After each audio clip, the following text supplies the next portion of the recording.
নমস্কার বন্ধুরা, আমি তুহিন রিভিউলজি চ্যানেলে আপনাদের প্রত্যেককে স্বাগত জানাই। এখন কথা বলবো শাকিব খান এবং ইদিকা পালের আপকামিং সিনেমা বরবাদ, সেটার কিন্তু প্রথম গান কিন্তু আজকে মেকার্সরা ইউটিউবে ড্রপ করে দিয়েছে জাস্ট কিছুক্ষণ আগে।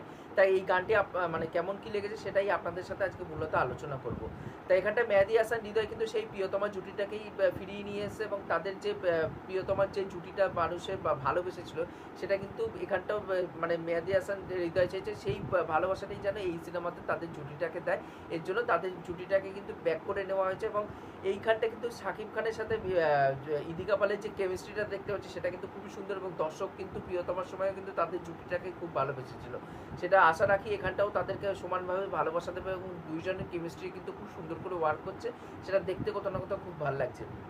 শাকিব খানকে কিন্তু এখানটা খুব সুন্দর লাগছে, তাকে দেখতে তার লুক কিন্তু খুব সুন্দর লাগছে এবং তার সাথে সাথে এখানটা ইদিকা পালকে যেভাবে দেখতে পাচ্ছি যে তার ক্যারেক্টারটা যে এই গানটার মধ্যে এটা একটা রোম্যান্টিক নাম্বার, কিন্তু এখানটা কিন্তু ইদিকা পালের মধ্যে কিন্তু একটা জড়তা ভাব কিন্তু আমরা লক্ষ্য করতে পারছি, যেটা শাকিব খান তাকে খুব ভালোবাসে, বাট ইদিকা পালের মধ্যে একটা জড়তা ভাব দেখতে পাচ্ছি যে তাকে সেইভাবে কিন্তু ভালোবেসে উঠতে পারছে না।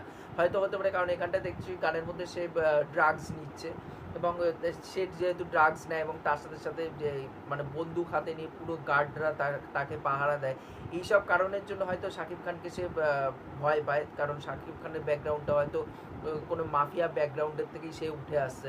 এবার এইসব কারণের জন্য সে সাধারণ ঘরের একটা মেয়ে, এবার অত বড়লোক ঘরের একটা ছেলে তাকে ভালোবাসে হুট করে, সেটাই হয়তো তাকে সে ভয় পাচ্ছে তাকে দেখে এবং তার মধ্যে একটা কিন্তু স্টিফনেস, একটা জড়তা কিন্তু ব্যাপার স্যাপার উঠে আসে এবং সেটা ইদিকা পাল খুব সুন্দর করে মানে ফুটিয়ে তুলতে পেরেছে থ্রু স্ক্রিনের মাধ্যমে।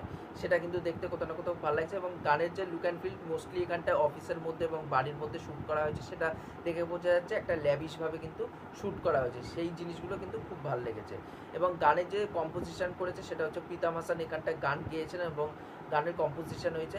বাট আমি বলবো যে লিরিক্সের কিন্তু কাজ কিন্তু খুব যে দারুণ হয়েছে বা কিছু সেটা আমি বলতে পারবো না, কারণ লাগে উড়াধুরা একটা মজাদার গান ছিল, একটা আইটেম নাম্বার ছিল, বাট ওই লাগে উড়াধুরার মধ্যে যে মজাটা থাকে সেটা কিন্তু এই রোম্যান্টিক নাম্বারের মধ্যে সেই মজাটা কিন্তু খুঁজে পাওয়া যায় না।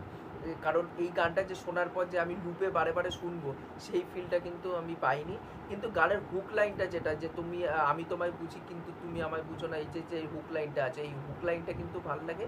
বাট ওভারঅলে কিন্তু গানের কম্পোজিশন বলি বা এখানটায় যেভাবে লিরিক্সের লেখা হয়েছে সেইগুলো কিন্তু মানে আপ টু দ্য মার্ক বলে মনে হচ্ছে না। আমি কি আগেও বলেছি এখনও বলছি যে আমি মানে গানের যে খুব মানে বুঝি গানের বোদ্ধা বা কিছু, আমি কিন্তু সেটা নিজেকে কখনোই ক্লেম করি না।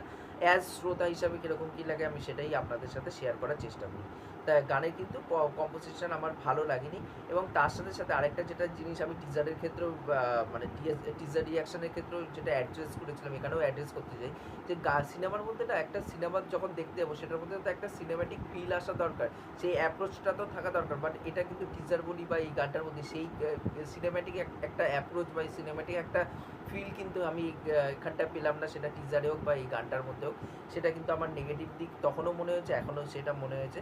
এবং গানটা আমি বলবো যে খুব যে খারাপ গান একদম শোনা যায় না সেটাও নয়, আবার খুব যে দারুণ এক্সট্রাঅর্ডিনারি গান হয়েছে সেটাও নয়। তা ওভারঅলে গানটা আমি বলবো ওকে লেগেছে। আপনারা যারা এই গানটি শুনেছেন তারা কমেন্ট করে অবশ্যই জানাবেন যে গানটি আপনাদের কেমন কী লেগেছে। আর এই ভিডিওটি ভালো লাগলে অবশ্যই লাইক শেয়ার সাবস্ক্রাইব করে পাশে রাখবেন, তাহলে মোটিভেশন পাবো নতুন নতুন ভিডিও বানানোর জন্য। এখনকার মতন টাটা, বাই।